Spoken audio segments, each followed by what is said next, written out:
pouvez-vous présenter votre entreprise? Alors bonjour, moi je suis monsieur Raymond Henry, donc je suis gérant de la société Top Pedalo et nous on existe depuis 2018. Et puis on a ramené des engins inédits, donc pour des personnes à mobilité réduite. Il faut savoir qu'il y a un co-gérant aussi, mademoiselle Daniel, je la laisse se présenter. D'accord. Oui, bonjour, Jenny Daniette, la co-gérante de Top Pedalo. En fait, Top Pedalo, c'est une base nautique de loisirs où vous retrouvez des loisirs sur l'eau et des loisirs sur la terre. Parce qu'on a voulu faire en sorte que tout le monde pratique les activités nautiques afin d'allier le sport et la détente, tout simplement. Vos activités qui sont à la fois nautiques et terrestres a une part très forte pour l'inclusion. Est-ce que c'était pour vous très important d'inscrire cet aspect dans la création de votre entreprise? Bien sûr. Oui, tout à fait, mais il faut savoir que mon compagnon, qui est aussi le gérant, est reconnu travailleur handicapé. Donc c'est une façon aussi de montrer que les personnes reconnues travailleurs handicapés peuvent entreprendre, peuvent faire des choses intéressantes. Ils ne s'arrêtent pas à ça, donc c'est une façon de bousculer les idées que se font certaines personnes concernant les personnes reconnues travailleurs handicapés. Elle a bien parlé. Il y a aussi une dimension environnementale, vous faites très aussi attention à cela. Exactement, on a voulu se lancer sur des engins de plage écologiques parce que c'est important, il faut sauver la planète. Donc nos engins sont uniquement à pédale, donc il n'y a pas de carburant. Le seul engin qui est motorisé, c'est pour l'assistance, donc c'est le Zodiac.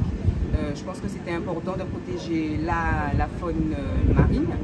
Parce qu'il y a des poissons, il y a des passages de tortues, des dauphins, donc restons sur l'écologie, c'est très important, voire primordial. Ouais, exactement.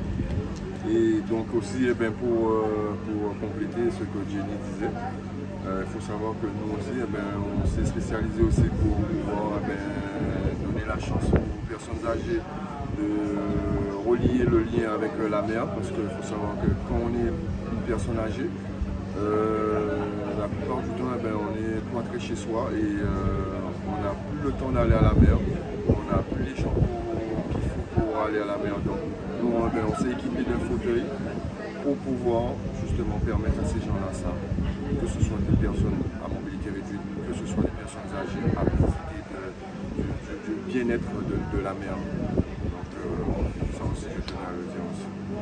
De façon générale, quel type de public vous accueillez? Alors, vous parlez de la jeunesse, mais aussi des personnes âgées. Est-ce qu'il y a d'autres types de touristes que vous accueillez aussi dans votre structure? Nous accueillons toutes les générations et bien sûr tout le monde.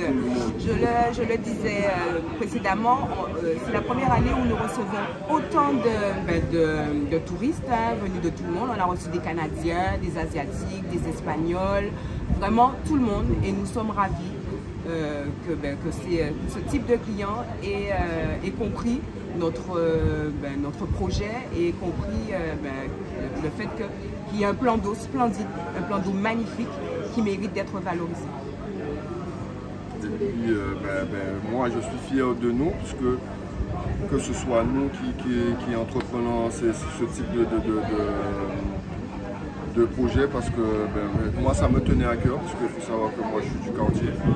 Et voilà quoi, j'ai vécu, j'ai grandi ici et puis ça me tenait à cœur de monter quelque chose pour les jeunes qui sont autour de moi et qui voient, voilà, Landry, il a eu un accident en 2010 mais il ne s'est pas laissé abattre et puis voilà, il a pu créer autre chose que le boulot qu'il faisait avant. Mais moi c'était ça mon but en fait, de donner à la jeunesse qui est après moi, savoir qu'il y a toujours de l'espoir dès qu'on est motivé. Dès qu'on y croit, il faut y croire parce qu'on est sur ce projet depuis 2014. On a beaucoup bataillé pour avoir le site. Et en fait, tout ce que vous voyez, on a planté, on a fabriqué des salons palettes. Parce que bon, on reste toujours dans l'écologie, c'est tendance aussi les palettes. Et nous sommes fiers de nous. Et ce n'est pas fini. Exact, c'est pas fini. Vous recevez aujourd'hui une délégation des entrepreneurs du MEDEF. Qu'est-ce que ça représente pour vous, cette visite de M. Blandin et ses équipes sur votre structure?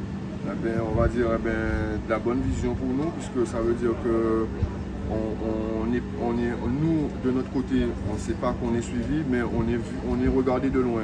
Et donc c'est pas n'importe qui nous regarde, donc c'est le MEDEF, donc il se déplace pour nous voir, donc c'est tout un honneur pour nous. Et là maintenant, de savoir que le MEDEF, il comprend le projet, ça veut dire qu'on aura certaines portes qui vont pouvoir, on aura des portes qui vont pouvoir s'ouvrir sans, on va dire, sans trop d'efforts. Mais c'est le but recherché pour Top Pédalo, d'aller encore plus loin, de créer ou de monter d'autres structures autour de Top Pédalo. C'est ce que j'allais dire, cela nous pousse à aller encore plus loin. Merci beaucoup.